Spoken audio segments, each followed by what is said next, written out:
The Ghana Integrity Initiative, as we all know, is the local chapter of Transparency International. So the focus of our work is to advocate against corruption.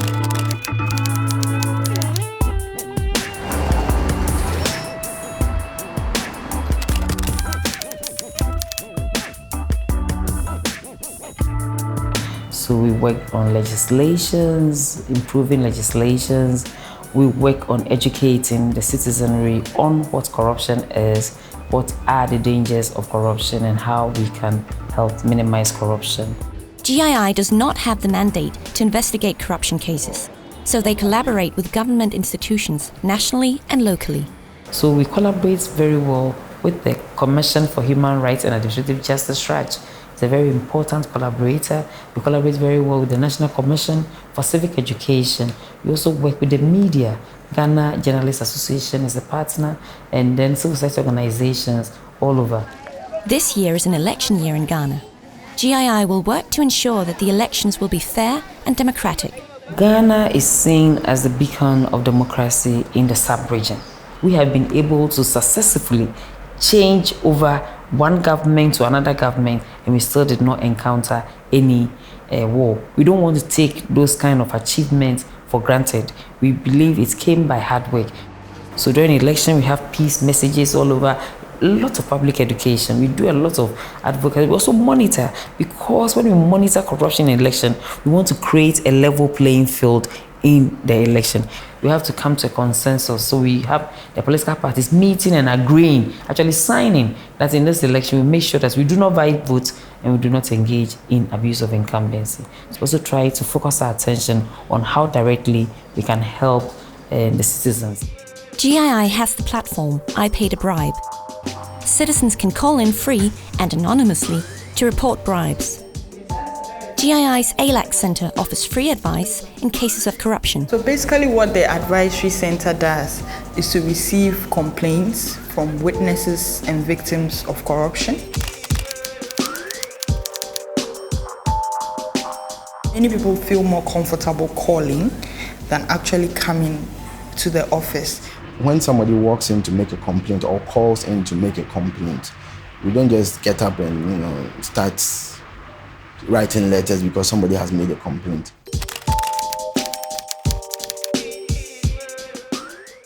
You have to look at the nature of complaint, whether or not the person has any document to substantiate any claim he is making. We also take a lot of data. So as people report to us, we have this database where we put it, where are the people coming from, how many females are reporting, where are the cases. Because the main aim of the Advocacy and Legal Advice Center, which was established or which was begun by Transparency International, is to make sure that we change institutions, we strengthen the institution.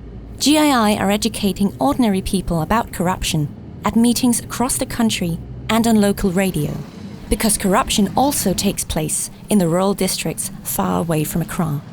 The government is the biggest employer in Ghana, and most of these people who are employed can't be accounted for. Gross names is actually names that are on the payroll. All these people are paid from a centralized payment system. A gentleman who is a teacher who realized that two of his colleagues were not at post for about 5 years, but recently found about 3 pay slips showing that these people were still being paid. And so he reported to us, and it's a case that we've taken up and we are following up. Recently, more than 20,000 ghost names were removed from public payrolls. A local citizens movement has discovered fraud with building materials at a school building site. The local authorities have stopped the construction work. Jacob Ahuno from GII is on his way to meet with the group. Today we are going to Akachi South in the Volta region. We'll be meeting with the Social Auditing Club in the district, and then we'll be meeting with the DCE, which is the District Chief Executive. When there are projects or services that are being delivered in the district, what the social auditing clubs or the citizens group that we have in the district do is that they look at whether or not there are things going right or wrong. And where there are things going wrong, they prompt the district assembly officials, especially the DC, which is the district chief executive. when the school building is put up, we check it and saw that the building is very bad. The contractor didn't do a good work.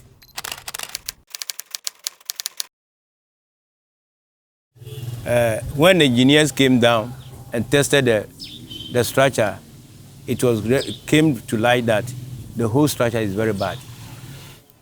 So as a result of this, we quickly informed the DCE to stop the work, asked the contractor to stop the work. But so this is the College of Education's structure. What was it supposed to be?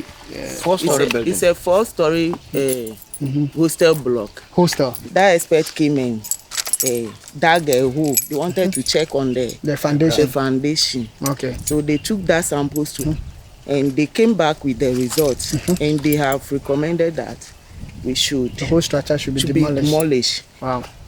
But how do you feel? Did you very think... bad because of that? We may not give admission to a lot of students this year.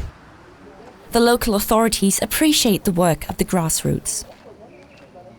They are so helpful. So any information, I'm in the office now. I cannot be everywhere. So they go out and fish out the problems and let me know. And I have to implement them. At ALAC in Accra, working with official institutions is not always that smooth. If it so happens that the one who received the petition did not file it properly, then it's lost in the system. Every time there's that bureaucratic thing that has to go through a whole lot of processes, by which time most of the complainants get frustrated and just walk away. The fight against corruption is a long, hard process. It's a working process. You win some, you lose some, and then we are getting there. We are educating people, are changing, but if only there could be swift action, then we'll see more people coming forward to report.